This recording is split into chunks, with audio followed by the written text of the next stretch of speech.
ሰላም ጤና ይስጥልን ውድ የማለዳ ዜና ተከታታዮቻችን እንደምን አላችሁ? አሁን የተሰሙ ሰበር መረጃዎችን አጠናቅረን ይዘን ቀርበናል። አብራችሁን ቆዩ። የፋኖና የመከላከያ ጦርነትን ተከትሎ በነመስከረም አበራ፣ ዶክተር ወንደሰን አሰፋና በነጋዜጠኛ ሲሳይ ጎበዜ ክስ ላይ የፌዴራል ፖሊስ ምስክሮችን ማምጣት እንዳልቻለ ዛሬ ለፍርድ ቤት ገልጿል። ዝርዝር መረጃውን ይዘናል።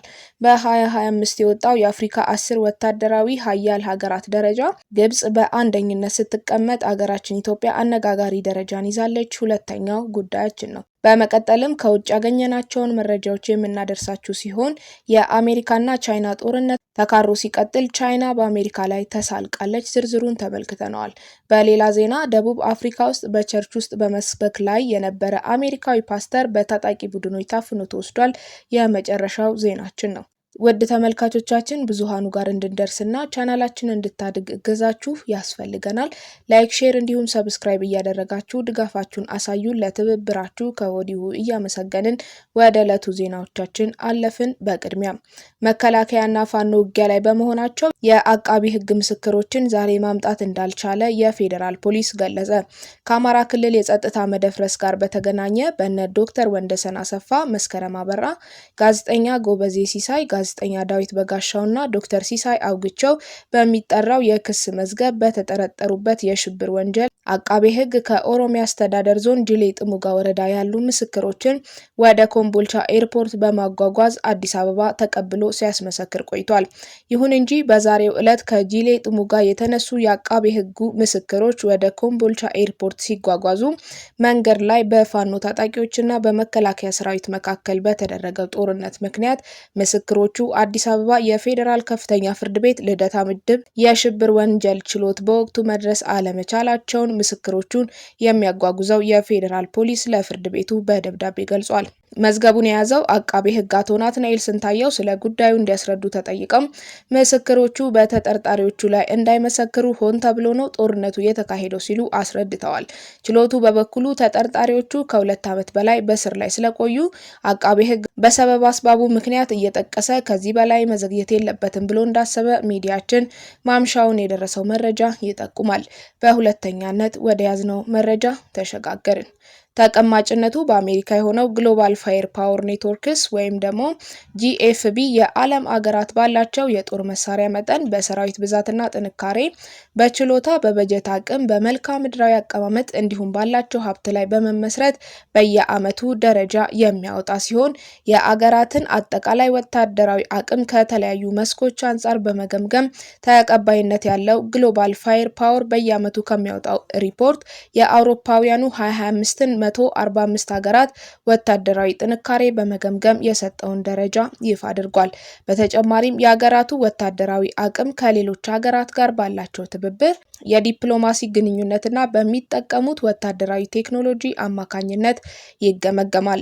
የአፍሪካ አገራትም የግዛትና የሕዝባቸውን ደህንነት ለመጠበቅ እንዲሁም በውስጣቸው ያሉ ታጣቂ ቡድኖችን ለመቆጣጠር ከምጣኔ ሀብታቸው አንጻር ከፍተኛ በጀት በመመደብ የሰው ኃይላቸውን በማሰልጠን ወታደራዊ መሰረተ ልማቶችን በመገንባትና በማዘመን እንዲሁም ዘመናዊ የጦር መገልገያዎችን በመታጠቅ ላይ ይገኛሉ።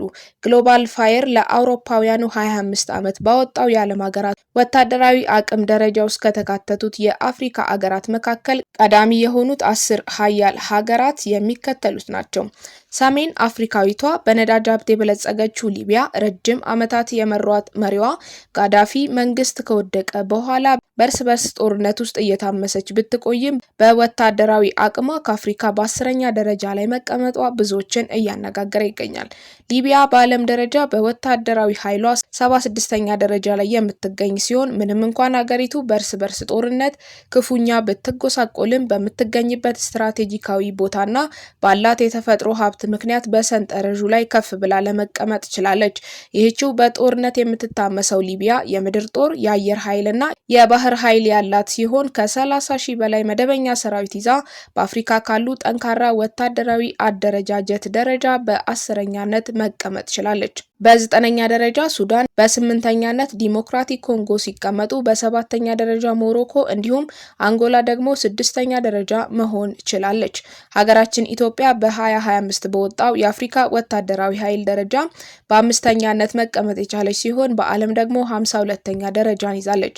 ኢትዮጵያ ግዙፍ ሰራዊት የገነባች በአገር ውስጥ ደህንነት ለማስጠበቅና በቀጠናዊ የደህንነት ሁኔታ በተለይም በአፍሪካ ቀንድ ያሉትን ግጭቶች መሰረት በማድረግ ነው ይሄን ደረጃ ማግኘት የቻለችው። ኢትዮጵያ ሰራዊቷን ዘመናዊ የጦር መሳሪያዎች ለማስታጠቅ ወሳኝ ወታደራዊ መሳሪያዎችን ለመስራትና የሰው ኃይሏን ለማሰልጠን ከፍተኛ መዋለ ነዋይ ታፈሳለች።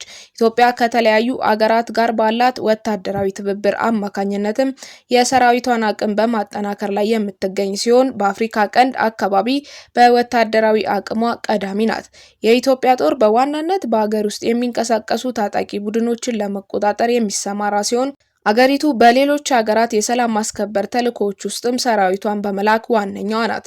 ኢትዮጵያ የምድር ጦር፣ የአየር ኃይልና የባህር ኃይል ያላት ሲሆን ከ160 ሺህ በላይ መደበኛ ሰራዊትን በመያዝ ከግብጽ በ4 ደረጃዎች ዝቅ በማለት በ5ኛ ደረጃ ላይ መቀመጥ ችላለች። በዚህ ደረጃ ውስጥ ግብጽ ከሁሉም አፍሪካ ሀገራት በመብለጥ አንደኛ ደረጃን መያዝ ችላለች።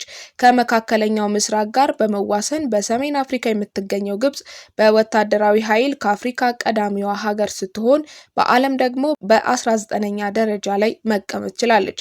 ግብጽ ወታደራዊ ኃይሏን ለማጠናከር ከአሜሪካ የምታገኘው ከ1.5 ቢሊዮን ዶላር ዓመታዊ ወታደራዊ ድጋፍን ጨምሮ ከሌሎች ሀገራትም ከፍተኛ መጠን ያለው ወታደራዊ እርዳታን ታገኛለች። የግብጽ ሰራዊት ግጭት በማይለየው የመካከለኛው ምስራቅ አካባቢ የምትገኘውን የአገሪቱን ደህንነት ከመጠበቅ ባሻገር በአገር ውስጥም ታጣቂዎችን ለመቆጣጠር ይሰማራል። ግብጽ የምድር ጦር፣ የአየር ኃይልና የባህር ኃይል ያላት ሲሆን 440 ሺህ መደበኛ ሰራዊት አላት። ይህንን ደረጃ አልጄሪያ በሁለተኝነት፣ ናይጄሪያ በሶስተኝነትና ደቡብ አፍሪካ በአራተኛ ደረጃ ላይ መቀመጥ ችለዋል። ወደ ቀጣዩ መረጃ ተሸጋገርን። የአሜሪካና የቻይና የንግድ ጦርነትን ተከትሎ የወጡ መረጃዎችን ልናስደምጣችሁ ነው። የቻይናና የአሜሪካ የንግድ ጦርነት ተባብሶ ሲቀጥል ቻይና በአሜሪካ ላይ አጸፋዊ የሆነ ተጨማሪ ታሪፍ ጣለች። ቻይና ከዚህ በፊት ከአሜሪካ በሚገቡ ምርቶች ላይ የ84% ታሪፍ ጥላ የነበረ ሲሆን በትላንትናው ዕለት ሌላ ተጨማሪ ታሪፍ መጣሏን አስታውቃለች።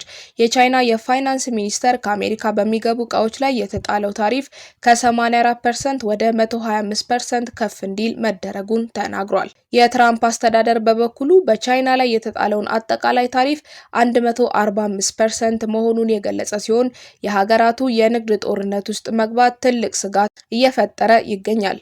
የቻይና የፋይናንስ ሚኒስተር አሜሪካ ተጨማሪ ታሪፍ መጣሏን ከቀጠለች በዓለም የኢኮኖሚ ታሪክ አስቂኙ ነገር ይሆናል ያሉ ሲሆን ከዚህ በኋላ አሜሪካ ታሪፍ ከጣለች ቻይና ምላሽ እንደማትሰጥ ተናግረዋል። የፋይናንስ ሚኒስትሩ አሜሪካ ጤነኛ ያልሆነና ዓለም አቀፍ የንግድ ሕጎችን የጣሰ ውሳኔ እየወሰነች ነው በማለትም ተናግረዋል። ሚኒስትሩ አክለውም አሁን ባለው የታሪፍ ምጣኔ ከአሜሪካ ወደ ቻይና የሚገቡ እቃዎች ገበያ አይኖራቸውም ያሉ ሲሆን የቻይና የንግድ ሚኒስትር ቃል አቀባይ ደግሞ ቻይና ከአሜሪካ ጋር በኩል ተቀምጣ ለመደራደር ዝግጁ መሆኗን ገልጸዋል። የቻይናው ፕሬዝዳንት ዢ የታሪፍ ጦርነት ማንንም አሸናፊ አያደርግም ያሉ ሲሆን ከዓለም በተቃራኒ መጓዝ ራስን ካለም ማግለል ነው ሲሉ ተደምጠዋል። ፕሬዝዳንቱ ከስፔኑ ጠቅላይ ሚኒስትር ጋር ውይይት ባደረጉበት ወቅትም የአውሮፓ ህብረት ከቻይና ጎን በመቆም አሜሪካ የምታደርገውን ትንኮሳ እንዲቃወም ጠይቀዋል። ቻይና ለአሜሪካ የምትልካቸው እቃዎች የሀገሪቱን ጥቅል ምርት 3% እንደሚይዙ የተገለጸ ሲሆን በቻይና ከ10 እስከ 20 ሚሊዮን የሚደርሱ ሰዎች ወደ አሜሪካ ከሚላኩ እቃዎች ጋር በተያያዘ ህይወታቸውን እንደሚመሩ ተገልጿል። ቻይና አዲሱን ታሪፍ የጣለችው አሜሪካ ከቻይና በሚገቡ እቃዎች አጠቃላይ 145% ታሪፍ እንደሚጠብቃቸው ካሳወቀች በኋላ ነው። ቻይና በአሜሪካ ላይ የጣለችው አዲሱ ታሪፍ ከዛሬ ጀምሮ ወደ ስራ እንደሚገባም ሮይተርስ በዘገባው አስነብቧል። በተያያዘ ዜና በትራምፕ ታሪፍ ምክንያት የኢትዮጵያና የብራዚል እንዲሁም የኮሎምቢያ ቡና ዋጋ በአሜሪካ መጨመሩን ቢቢሲ ዘግቧል። በፕሬዝዳንት ዶናልድ ትራምፕ ታሪፍ ምክንያት በአሜሪካ የቡና ዋጋ እየናረ የመጣ ሲሆን ከሌሎች ሀገራት ወደ አሜሪካ የሚገቡ ቡና መጠን መቀነስ የቡና ዋጋ ላይ ከፍተኛ ጭማሪ እንዲታይ ምክንያት ሆኗል። ከዚህም ጋር ተያይዞ ቡና የሚገዙ ሰዎች ቁጥርም እየቀነሰ እንደሚገኝ ከቢቢሲ ያገኘነው መረጃ ያመላክታል። አሜሪካውያን በየዓመቱ 100 ቢሊዮን ዶላር ለቡና ያወጣሉ። አሁን ባለው የዋጋ መወደድ ምክንያት ግን ይህ ቁጥር መለወጡ እንደማይቀር ተዘግቧል። ወደ መጨረሻው ዜናችን ተሸጋገርን። ተመልካቾቻችን ላይክ፣ ሼር፣ ሰብስክራይብ ማድረግ እንዳትረሱ። እስከ መጨረሻው አብራችሁን ቆዩ። አሜሪካዊ ፓስተር ደቡብ አፍሪካ ውስጥ ስብከት ላይ ሳሉ በታጣቂዎች ታፍነው ተወሰዱ። በደቡብ አፍሪካ በአንድ ቤተክርስቲያን ውስጥ እየሰበኩ የነበሩ አሜሪካዊ ፓስተር በታጠቀ ቡድን ታፍነው መወሰዳቸውን ባለስልጣናት ገለጹ። ጆሽ ሱሌቫን የተባሉት ፓስተር በኢስት ኬፕ ግዛት በሚገኘው ጋብራ ከተማ ባለው ሐሙስ ዕለት ፌሎሺፕ ባፕቲስት ቸርች ኢን ማዘርዌል ቤተክርስቲያን ውስጥ ስብከት ላይ ሳሉ ታፍነው ተወስደዋል። የፖሊስ ቃል አቀባይ ካፕቴን አንድሬ ቤቴጅ 4 የታጠቁና ጭንብል ያጠለቁ ወንዶች ናቸው ፓስተሩን አፍነው የወሰዷቸው ሲሉ ለቢቢሲ ተናግረዋል። ታጣቂዎቹ ከቤተክርስቲያኑ ከመሸሻቸው በፊት 2 ስልክ ሰርቀው ከዚያም የ45 ዓመቱን ፓስተር መኪና ተጠቅመው ሸሽተዋል።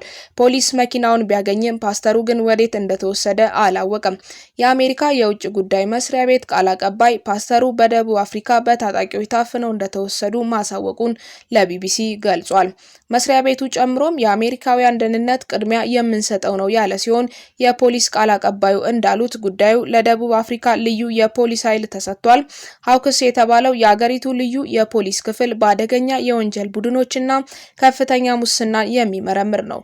የሃውክስ ቃል አቀባይ ኮሎኔል አቬሎ ፉምባ ፖሊስ ግለሰቡን ለማግኘት ሁሉንም አማራጭ እየተመለከተ ነው ብለዋል።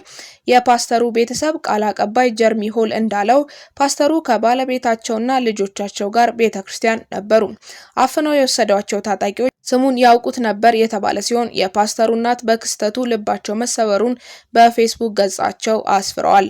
ምዕመናኑና የአሜሪካ ኤምባሲ ሊያገኘው እየሞከረ እንደሆነም እንዲሁ ከእገታው በኋላ ገንዘብ እንዳልተጠየቀ ኒውስ 24 የተባለ መገናኛ ብዙሃን ገልጿል። ባለፉት ዓመታት በደቡብ አፍሪካ እገታ በ264 በመቶ መጨመሩን የፖሊስ መረጃ ያሳያል። ከቀናት በፊት አንድ ቻይናዊ በጋብራ ከተማ የታገተ ሲሆን ሁኔታው አሳሳቢ ደረጃ ላይ መድረሱ በመዘገብ ላይ ይገኛል። ውድ የማለዳ ዜና ቤተሰቦች ለሰዓቱ ያዝናቸው ዜናዎችን አበቃን። በሌላ ትኩስና ታማኝ መረጃዎች እስክንገናኝ ቸር ቆዩ። ክብረት ይስጥልን።